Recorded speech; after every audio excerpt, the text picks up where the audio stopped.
Mais vous parlez du permis de construire. Mais ce qu'il y a dans ce pays aujourd'hui, mais c'est scandaleux. Dans la commune de Mermoz Sacré, j'ai eu à le dire, ce n'est pas le moment de faire de la politique. Personne ne m'a entendu critiquer le président Macky Sall depuis combien de mois. Mais aujourd'hui, que voulez-vous que je vous dise? Dans un pays comme le Sénégal, quand le président Macky Sall construit le siège de l'APR, sans permis de construire. Monsieur le maire, Mais comme, non, permettez-moi s'il vous plaît. Quand le chef de l'État, M. Macky Sall, m'entend, il construit le siège de l'APR, sans permis de construire. Mais que voulez-vous que les autres Sénégalais lambda fassent? Il l'a fait. Il a construit sans permis de conduire? Sans permis de construire, parce que j'ai refusé de signer à l'APR un permis de construire pour un conflit d'intérêts manifeste. Comment le président de la République peut nommer le président du conseil d'administration de Dakar Dem Dikk, ainsi que le directeur général de Dakar Dem Dikk, et nous faire croire que Dakar Dem Dikk s'est réuni en conseil d'administration et a décidé de vendre à l'APR une assiette foncière? Je répète, aujourd'hui,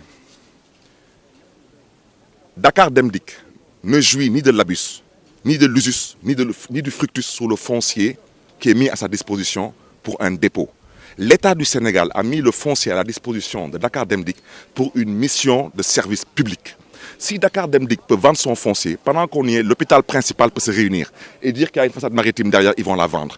Pendant qu'on y est, la RTS peut dire que le parking qui fait face à la place, il est bien placé, ils vont le vendre. Pendant qu'on y est, l'hôpital Abass Ndao peut en faire de même. Ça veut dire que ce que je veux dire par là, toutes ces structures n'ont jamais acheté leur foncier. Ils ne jouissent ni de l'usus, ni de l'abus, ni du fructus. Tous les notaires du Sénégal m'entendent.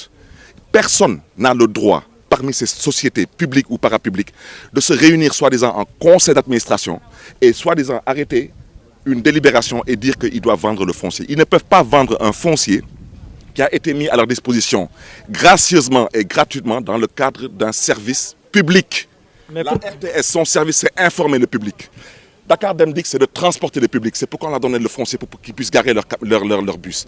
Comment Dakar Dem Dikk, le PCA de Dakar Dem Dikk, c'est qui? Il n'est pas militant de l'APR. C'est qui le DG de Dakar Dem Dikk? Il n'est pas militant de l'APR.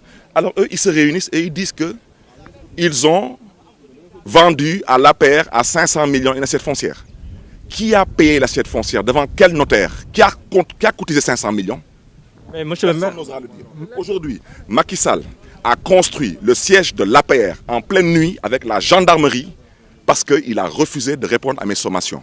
Mais je l'ai déjà dit, je le répète, ce n'est que partie remise. Donc, ce siège, un jour, sera la maison des jeunes de Dakar. Donc c'est justement la question. Pourquoi? Avec le foncier du peuple sénégalais et avec l'argent du peuple sénégalais. Aujourd'hui, je ne voulais pas en parler, mais je veux vous le dire et le répéter. Quand on vit dans une anarchie de cette nature, vous voulez que ça donne quoi?